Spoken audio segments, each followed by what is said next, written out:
Praise lord. దేవుని నామానికి మహిమ కలుగునుగాక.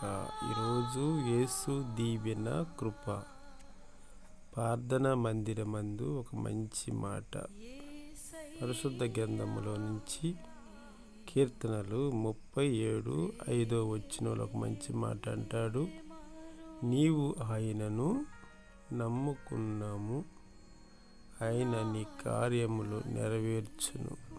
దేవుణ్ణి నమ్ముకున్న తర్వాత మనకున్న ప్రతి ఒక్క కార్యములు ఆయన నెరవేరుస్తాడు. గొర్రె పిల్ల వలె నీ బరువు భారాన్ని భుజం మీద మోసుకొని వెళ్తూ ఉంటాడు. ఎందుకంటే మన భారము, మన ఆత్మీయత దేవుడి మీద వేసి ఉంటాం.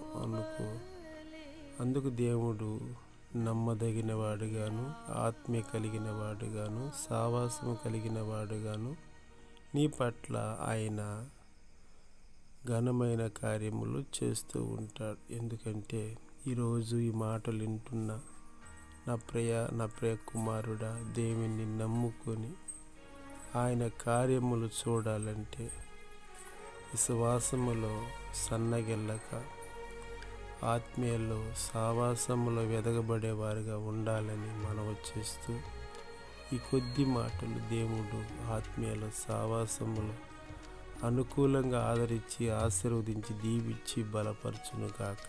ఆమేన్. God bless you. దేవునికి మాత్రమే మహిమ కలుగును గాక.